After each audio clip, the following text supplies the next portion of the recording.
Wel da pawb. Diolch chi am y gwahoddiad yma heddiw. Tom Johnstone ydw i.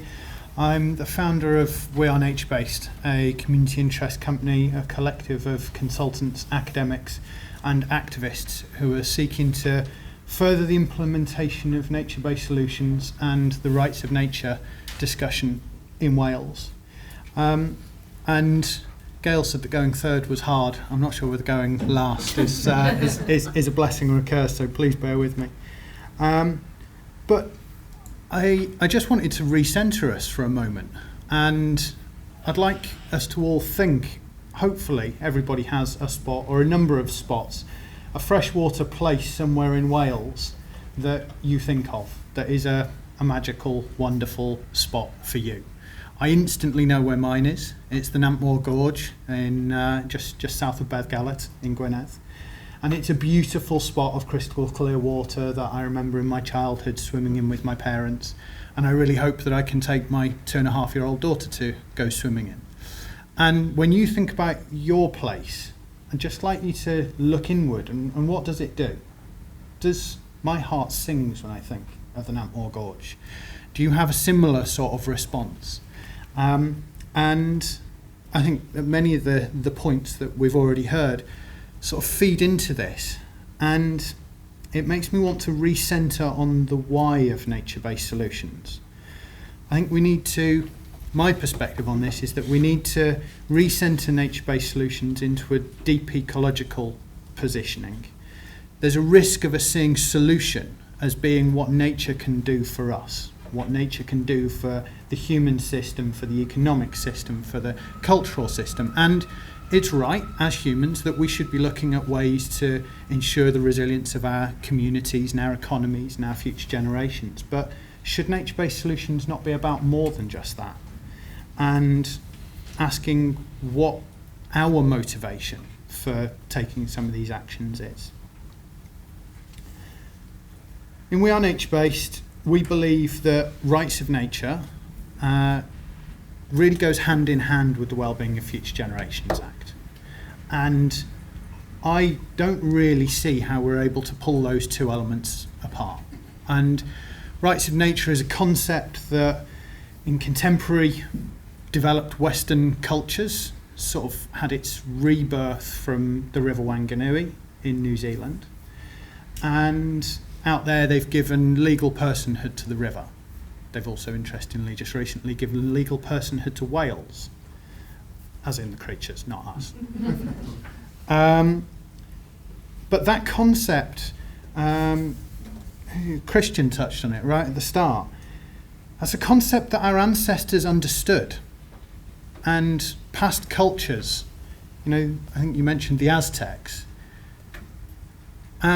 indigenous communities of these islands and of the world wide, they understood why working with nature was the right thing to do. We've lost that.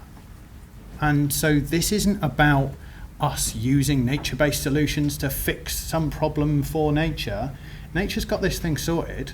It's about us refinding what we've lost, what we've forgotten. And a huge element of this, as I listen to us talking, many of the challenges, many of the barriers we've made up.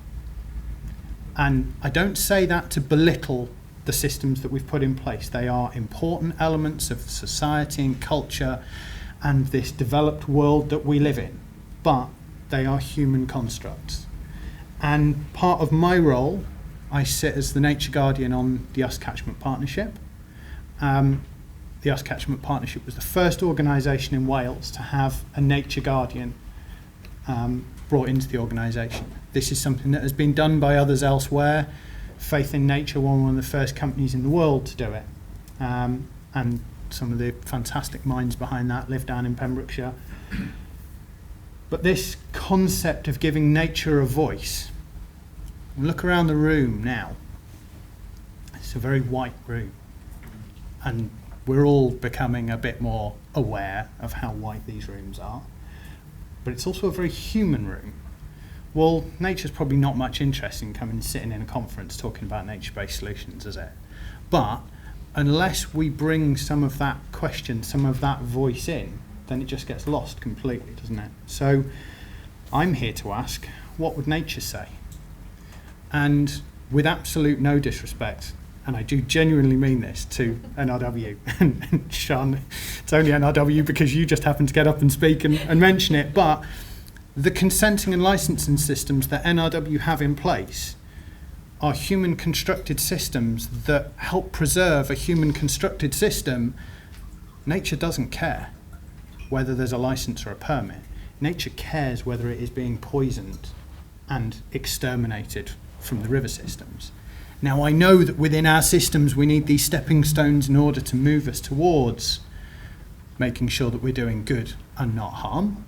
And so that's why we do need some of these systems. But maybe we need to recenter every now and then and just ask ourselves, what would nature say? Where does this go next? Well, in my little dream world, nature guardians across all sorts of organisations throughout Wales.